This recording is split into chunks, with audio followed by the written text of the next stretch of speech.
sixth child.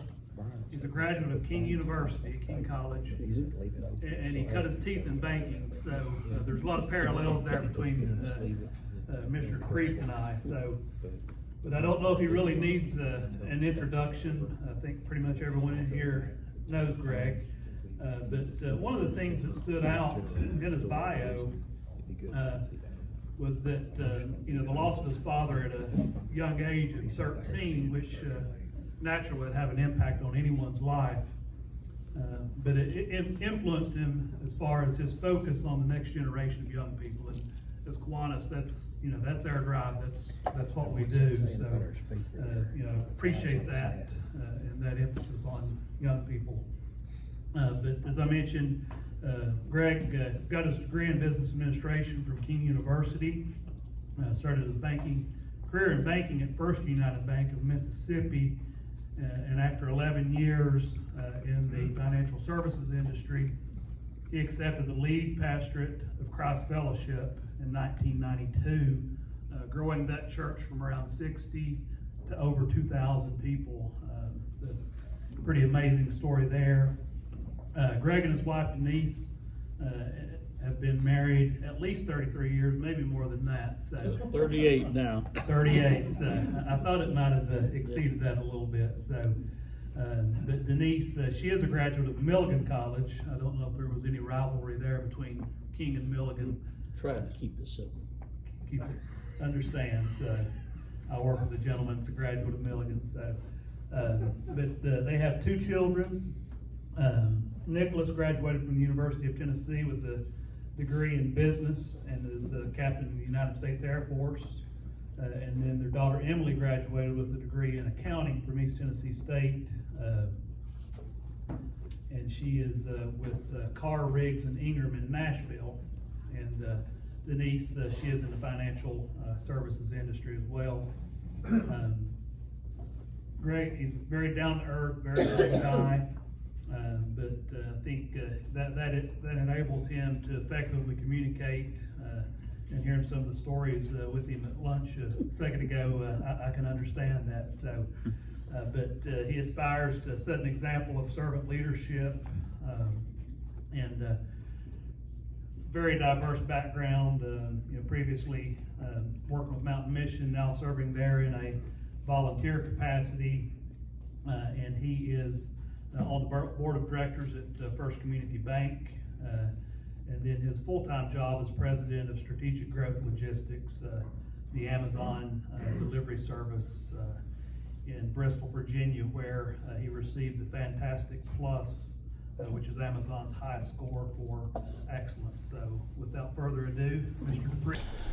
And but a little bit about Amazon. Amazon is located, the local delivery center is on Thomas Road, that is at exit 7 in Bristol. The Amazon names every delivery center. It's very interesting that this delivery center is located in Bristol, Virginia, but the acronyms for it is WTN1, because it was originally, they called it the Kingsport, Bristol office, and it was originally supposed to be in Sullivan County, and actually Kingsport. So it met a bigger area. But there are a couple reasons for it being in Bristol. One of the reasons is when Amazon made their agreement with Virginia for their building there, Virginia gave them lots of tax incentives. And then Jim Street, he had that building there on Thomas Road, and they found a building suitable that they could put in Virginia, take advantage of some tax things that they had set up with Virginia, and that's why it's located in Virginia. But it's WTN1, and all of the people that I deal with are people who represent Tennessee for Amazon, even though I'm located over in Virginia. So I just thought you might find that interesting. We service a big area. Our facility services all the way up to Lebanon, Virginia, Castlewood, Marion. We do that area, and then we go all the way down to Greenville, Tennessee. So we've got Kingsport, Bristol, Johnson City, a large part of Southeast Virginia, and then we go to Burgonsville. We do not go to Rogersville yet. We go to Burgonsville and then all the way down to Greenville. It's a big market area. This area does lots of business with Amazon. We have, from that facility, we are now, it's a little over a year old, and we have delivered well over 2.5 million, almost right at 3 million now, packages in this region. And so it's the amount of business. Recently, we just started, and my company is doing all of this. It's what we call our heavy bulky, it's heavy bulky, and it's where we have packages that are larger than 50 pounds. They do not go out on the regular vans. My company runs, I've got 46 vans that run 7 days a week, okay? And then I've got 4 what we call box trucks. I've leased them from Enterprise, and they run 6 days a week. And so today, I got up at 3:30 this morning and was up there at 5. Just wanted to make sure, look at everything, because this is our first week doing heavy bulky. And I looked, and we had a bathtub, shower, we had all kinds of generators and table saws and shower doors, specially packed. And my team goes up, has to be 2 drivers to every truck, and they pack that up and they get out and they deliver it.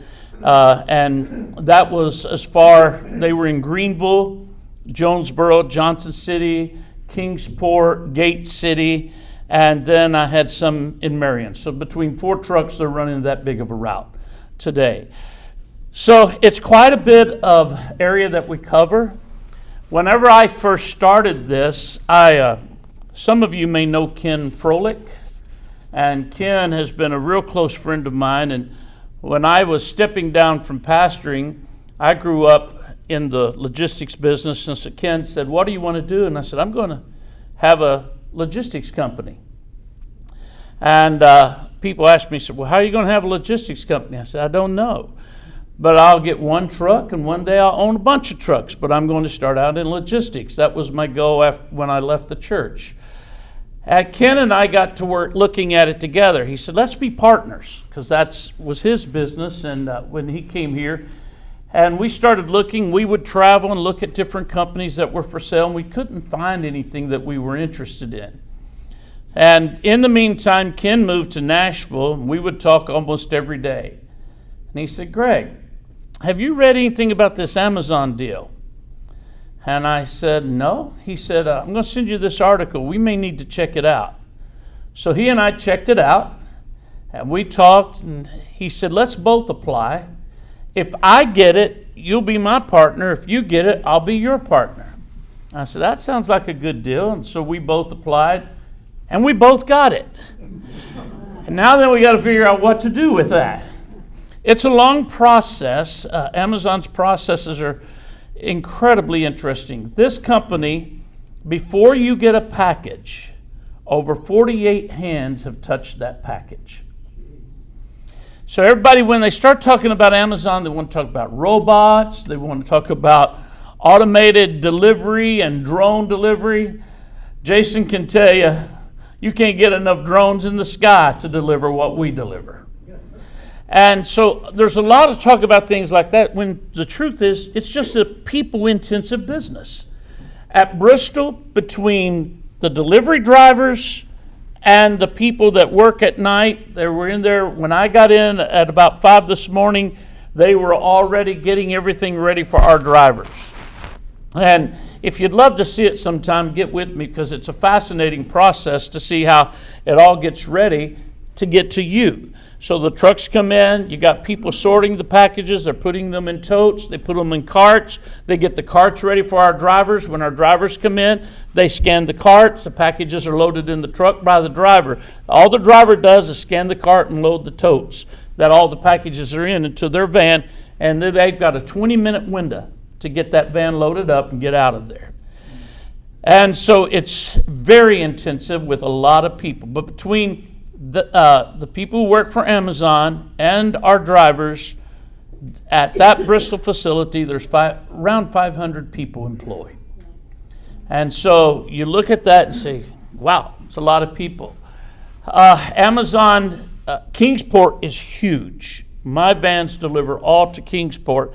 And boy, I love Kingsport because Kingsport buys a lot of Amazon. And it's interesting, my drivers that come back and they say, so-and-so said tell you hello. And they're all the time telling me who said hello.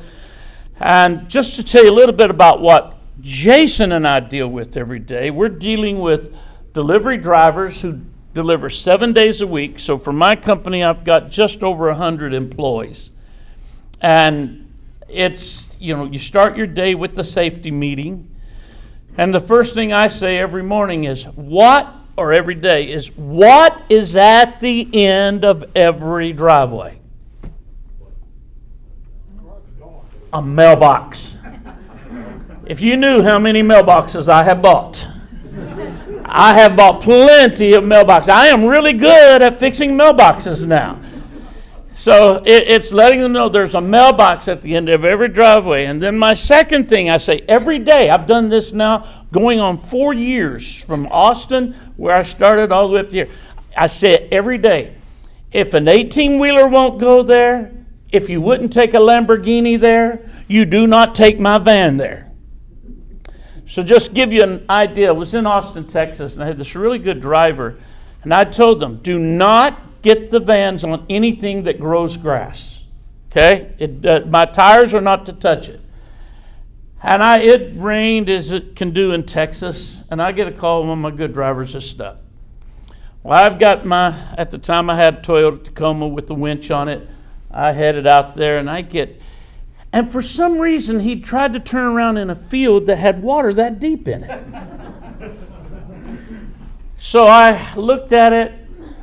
I thought, I've got to do something. I've got to make my point. So I took everything out of my pockets and left in my Tacoma. Walked out there and I looked at it, and here are the tires that deep in water. And I just sat down right by the front tire. And I got water, sit down right in the water.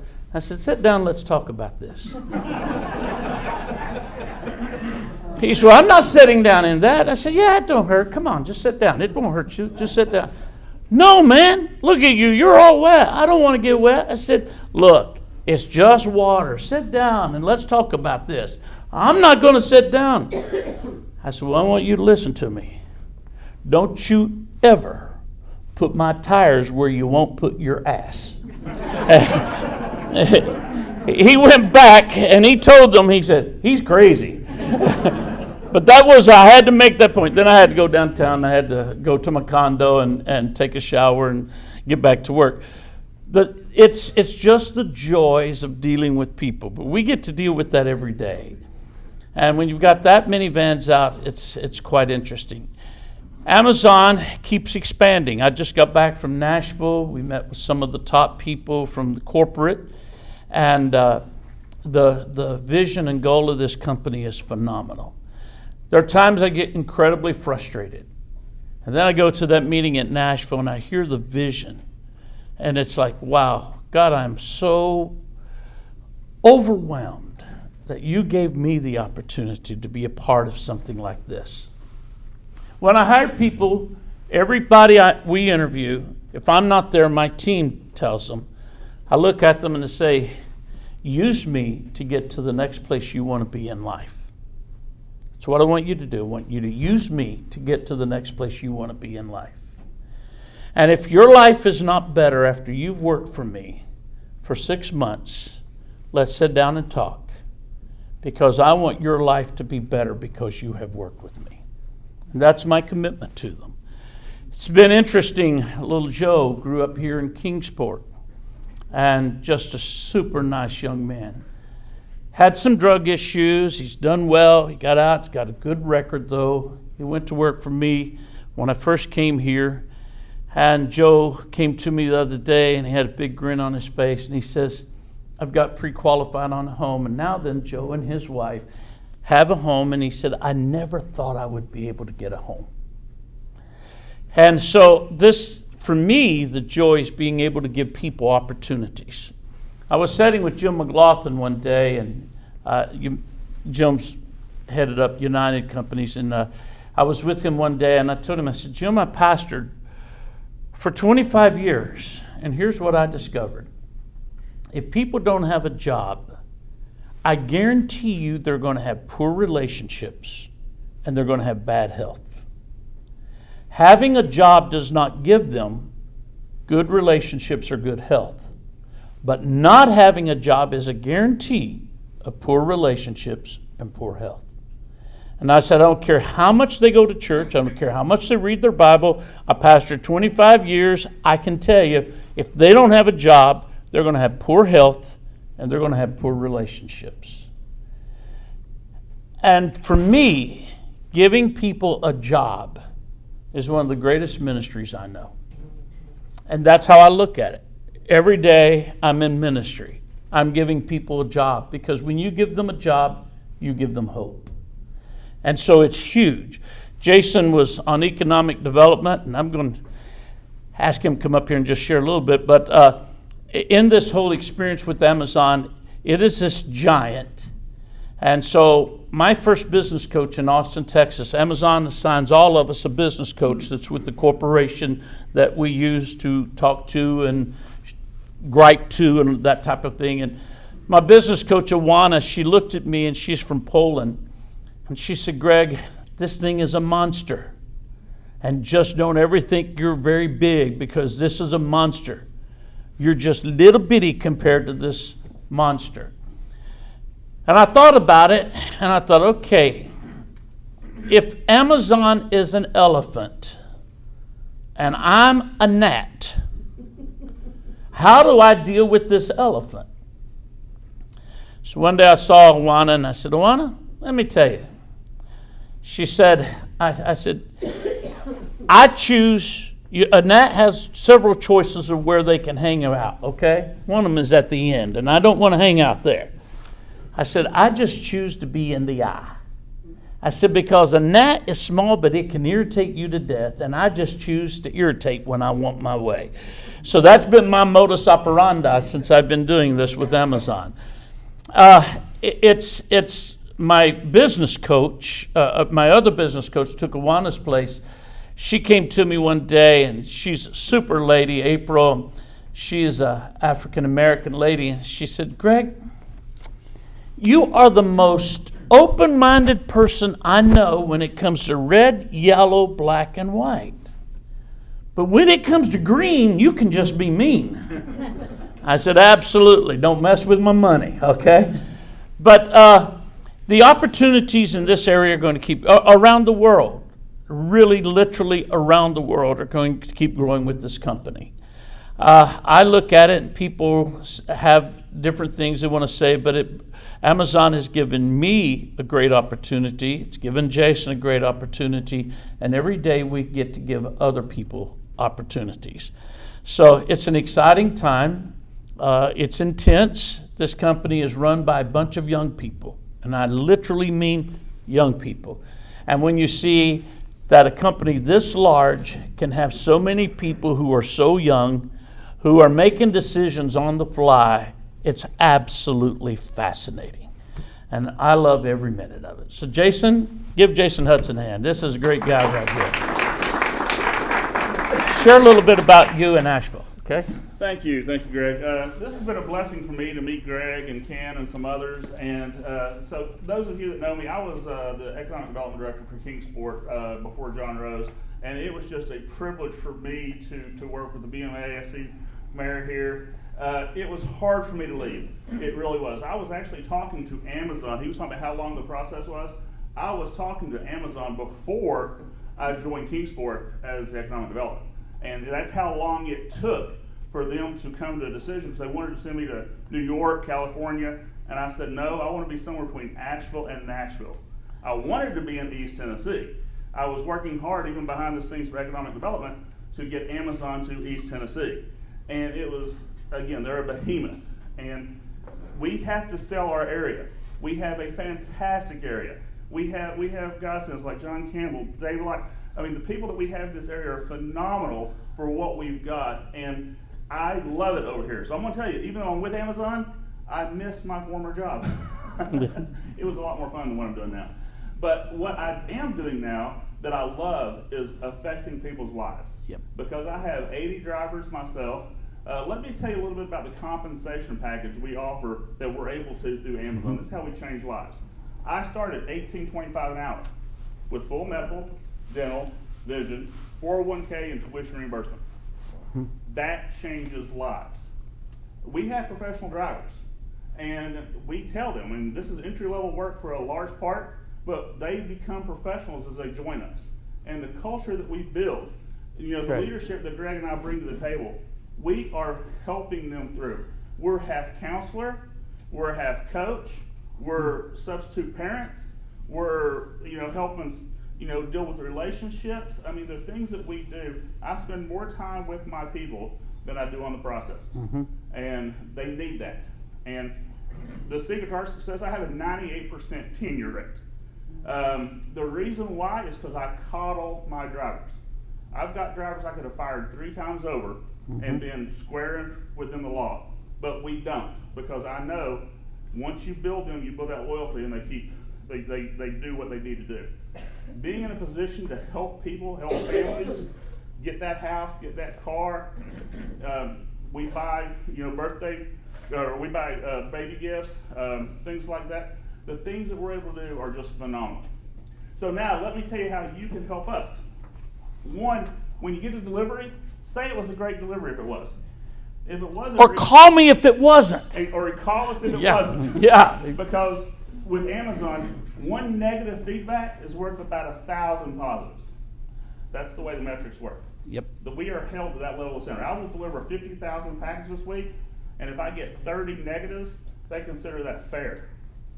But if you give us positive, that helps us. Make sure you have delivery instructions so the driver knows what you want. The That's right. driver wants to please you. They don't want to hit your mailbox, but they do. I've replaced basketball goals, garage doors, gutters, bumpers. We have cameras on our vans. Sometimes people claim we hit things and we never were near it because they see the Amazon van. They don't see small business Greg. That's right. They see Amazon's deep pockets. Those deep pockets come out of his. And so when we're paying for bumpers and cars and stuff like that, it's not Amazon paying for it. It's us. Another thing that you can help us with is if you are a developer or you're developing neighborhoods, because we talked about what we're developing in downtown Kingsport. Develop with delivery in mind. That's right. With lights, with numbers on the houses, with being able to turn a van around. Because, I love small business, I love shopping local, but I'll also tell you that some of our local businesses, they're going to be successful selling online to the world. And you can't find things in stores that you used to find because our stores just can't carry the inventory. People go online. I got 50,000 packages a week of people going online. We still shop local, we still support local, but people are going to go online. They're not going to change. And so if we can help our neighborhoods when we develop to put our vans where people can turn around and have access and not take out your mailboxes, that is just good development effort I think you'll see more and more of as we move forward. And otherwise, in closing, all I want to say is, the communities that we have, I'm very jealous of this man right here because, Bristol opened a year after Asheville did, and they pulled me over to Asheville, and I keep trying to get across the mountain, and they keep like, no, we kind of like you where you're at over here. Yeah. We don't want to kind of let you go.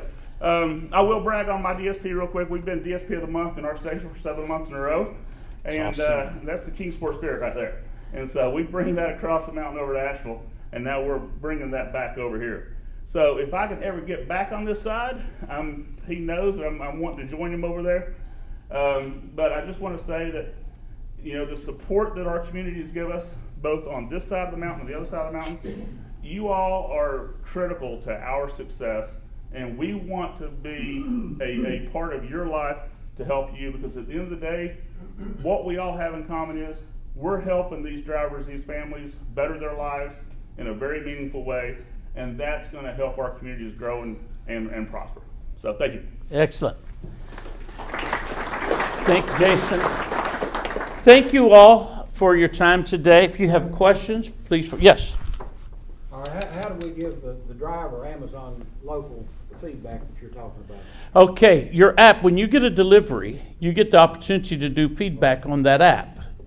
And so you can put that in right there. You can give we ran a thing during peak season of where it's, hey Alexa, thank my driver.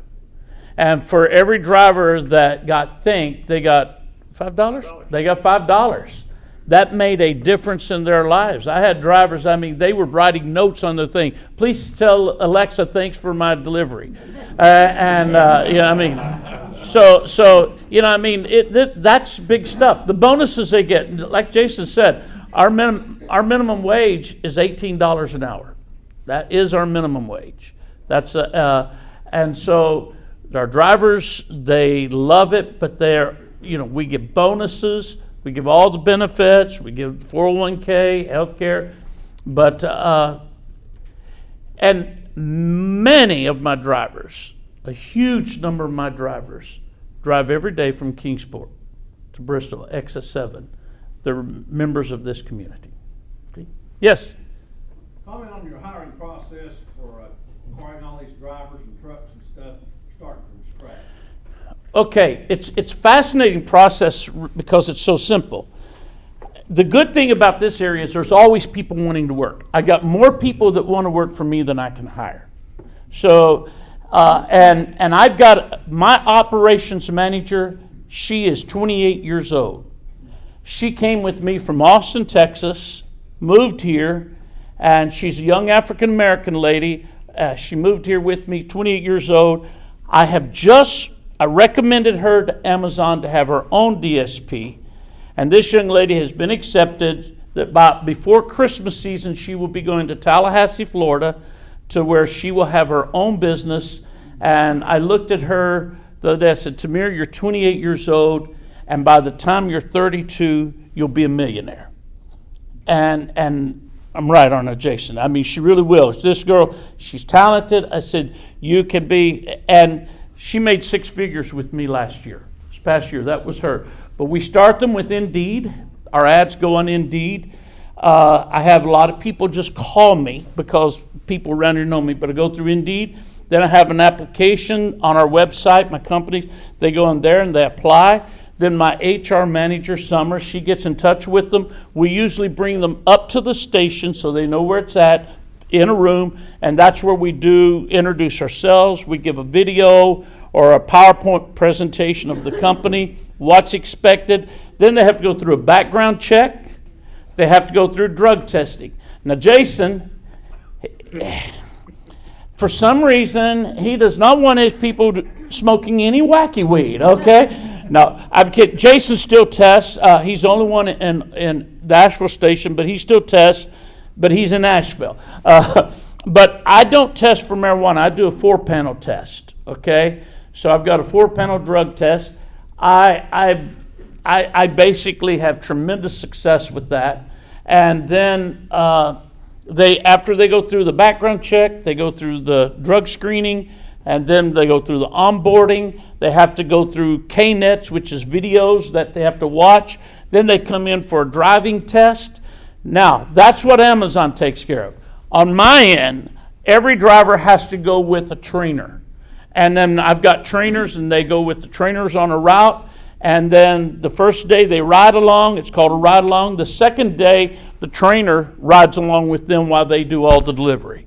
And so it's a 2-day training process. Then they're thrown out there to deliver. So I need to say this. They get a nursery route first. And so they get a nursery route for 4 days. The nursery route for 4 days, and then they get nursery 2 route for 4 days, and then they go to a full route. Give you an example. I've got a driver today. He had 180 stops with 292 packages to deliver today. So when you see these people, man, you see them, they're getting it. They know they've got to get out and get after it. Be patient with them. My biggest liability is dogs. And we have a rule. If there's a dog loose on a leash, not on a leash, you don't get out. Because I could show you a picture on my phone that you would really understand why. So no dogs. You don't get out. If a person says my dog doesn't bite, put it on a leash. We don't get out. Chihuahuas bite bad. Okay, and so they don't. And then the second liability we have is twisted ankles, because they're just going so fast and they're trying to do it. Twisted ankles is my second workman's comp liability. So dogs and that is my. Yes. As an operator, what type of training do you have to go through? Oh, I wish you could tell you. I went to a week in Seattle, and then I went to Chicago, and then I was thrown out there. And sometime if I had time, I would tell you what I went through. I was in Austin by myself. I had to have 100 people hired. I didn't have any help. And I would lay in bed at night thinking, I'm going to fail. I don't have a clue what I'm doing. And I didn't. Because is there training? And the Amazon way is give you the opportunity and you have to get after it.